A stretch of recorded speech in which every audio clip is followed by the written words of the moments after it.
Welcome to the analysis of this channel. I want to continue appreciating so much because of your continuity to support and follow the work of this channel. It is not something that I can say it is easy, but needs consistency and also tolerance.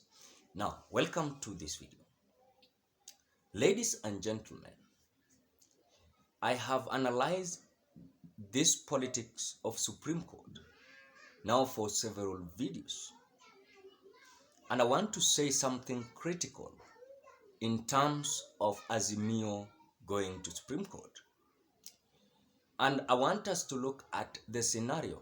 Why is it that William Samoei at this moment is having a panic mode towards whatever might happen when it comes to the final verdict by the Supreme Court? I do remember very well when the case of 2017 was being filed in Supreme Court. No one could believe that the election was going to be nullified. It was like a shock.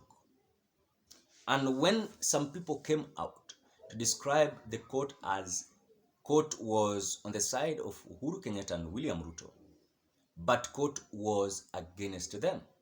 Why is it that court was against them after ruling that the election was null and void because of several irregularities that was surrounding that election of 2017? Then the same thing I want to ask in terms of why is it that you don't think that these elections might be nullified because of several irregularities that has surrounded this election?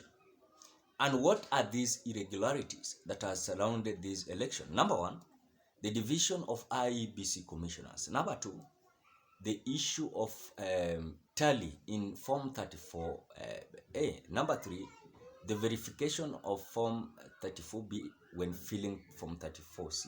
Number four, the issue of if Chebukati is the final to announce the result and he is the final decision maker in terms of whatever is happening in IEBC. Then when I look at those scenarios, ladies and gentlemen, even if you are in Kenya Kwanza Alliance or you are in Azimio, you know this is going to shock many, because in terms of the case that is going to be filed in Supreme Court by Azimio Lamoja, is not the same thing that, yes, it is the same thing they're going to Supreme Court, but reasons per what they think these elections was not free and fair is that it is different perhaps with that case that they filed in 2017 as NASA. Now, what are these things that might shock maybe Azimio or Kenya Kwanza Alliance? So I want us to to start with these things that might shock Kenya Kwanza Alliance. Number one, after filing this case, yes, Supreme Court might decide, number one, that Mr. Chebukati to retally those forms, and this might affect the numbers and the results that Chebukati reached after deciding to announce William Ruto the president-elect. So it means if there was confusion and misplacement of certain numbers in certain forms, might be corrected and might affect the result of William Samoei Ruto.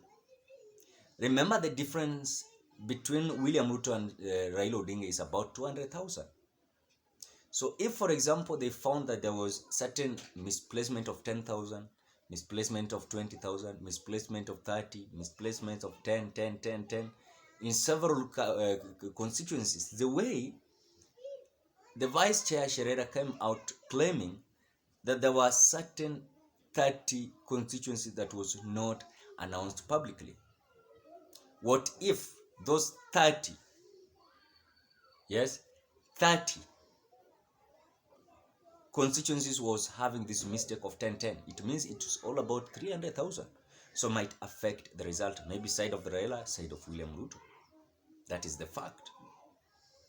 So this is a shock that might derail the victory of William Ruto and Kenya Kwanza alliance. Number two, this issue in terms of how is it that IEBC commissioners, they have divided themselves, where 4 of them, majority of them, they are on the other side, 3 of them, they are on the other side. What we are waiting for Supreme Court to come out very clear is to try to interpret the law. How does IEBC work? If it is about the majority, it means Chebukati did not meet a majority. So this might also derail the William Ruto's victory. Then another thing is that what about voters' ballot papers? Where the scenario also, the judge Smoking Wanjala asked this issue in the court in 2017.